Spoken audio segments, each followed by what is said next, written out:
foi prevista para 4,5% e depois novamente revista para 5,5%. E é relativamente a esta terceira revisão que o Sr. Deputado Pacheco diz que o Governo cumpriu porque atingiu, sem votar por efeitos de extraordinários, 5,3%.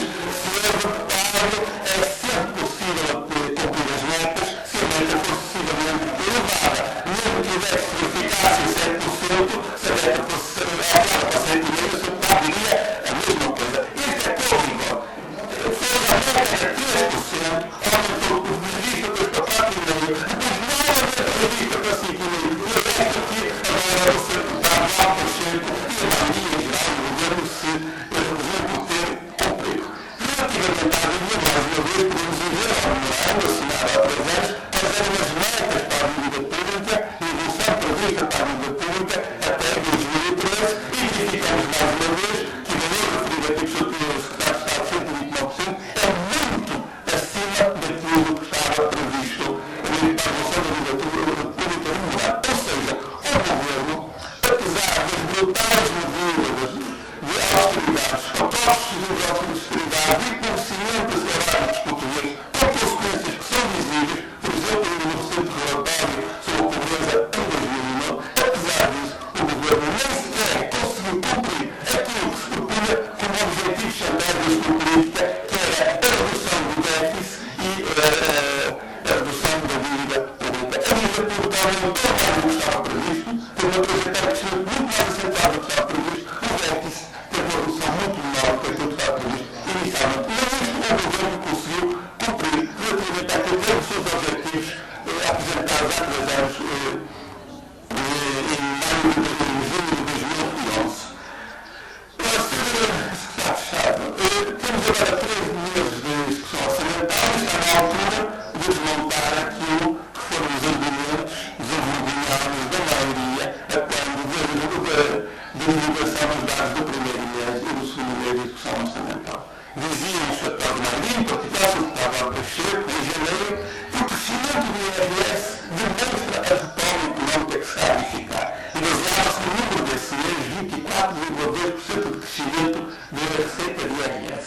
É preciso dizer, e já referimos aqui na audição anterior, que o mês de janeiro de 2013 não pode ser comparado com o mês de janeiro de 2014, porque as tabelas de retenção não estavam atualizadas no início do ano passado. Só entraram em vigor em março. Portanto, janeiro e fevereiro não se pode comparar, porque em janeiro e fevereiro do ano passado estavam em vigor as tabelas não atualizadas, e as tabelas atualizadas entraram em vigor em março, e portanto março é o primeiro mês de execução orçamental em que é possível fazer esta comparação. E portanto vamos analisar o que se passou então no mês de março.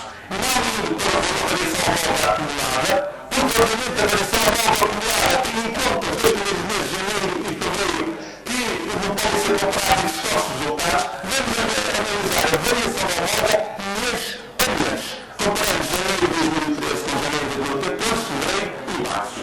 O que verificamos em termos de IRS é que a receita do IRS em janeiro cresceu 24,2%, em fevereiro cresceu 19%, comparativamente este ano, mas estes dois valores não significam nada, porque as tabelas de atenção eram diferentes do que estavam atualizadas no ano passado. Março é o primeiro mês em que pode fazer a comparação mês a mês. E o IRS decresceu a receita do IRS neste mês 4,4%. Este é aquele dado sobre o qual a ANVIS tem que pronunciar. Não pode ligar para o valor de janeiro e fevereiro, nem sequer para o acumulado, porque em 3 meses dos possível resultado é possível, é com o mês de março. E no mês de março a receita do IRS diminuiu 4,4%. Ora, a maioria dos resultados de janeiro dizia que o crescimento do IRS é sinal da retoma económica e aprovou que o Sr. Secretário de Estado elimina o regime do que tem que ser corrigido e falando com rigor, e pegando agora no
esta questão.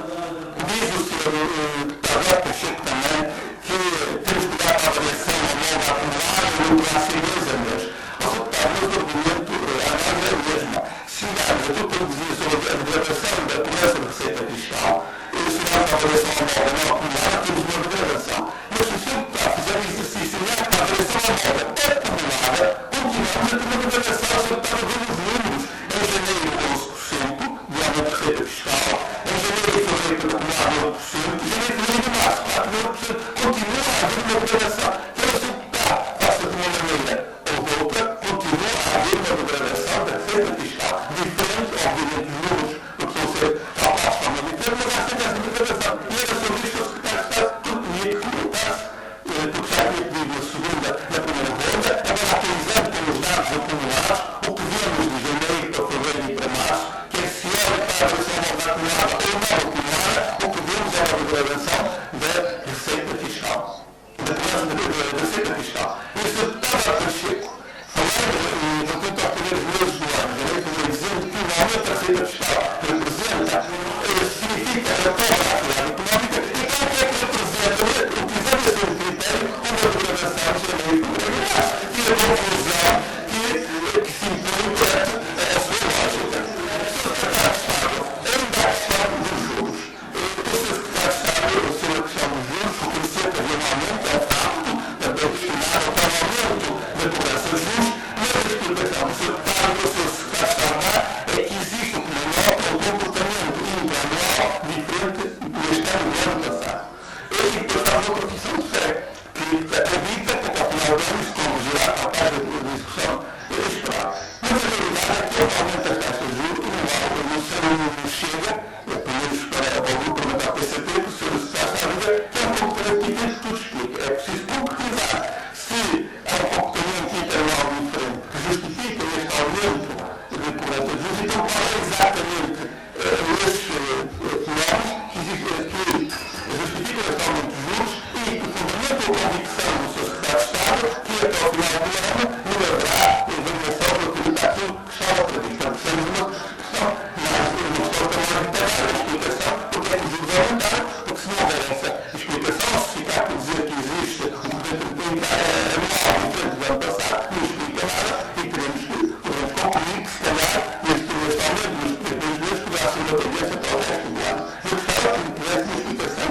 fundamental e justificasse este aumento e fundamentasse a sua convicção que durante o ano isto convergirá para a discussão esperada. Mas isso outra coisa relativamente às taxas de juros.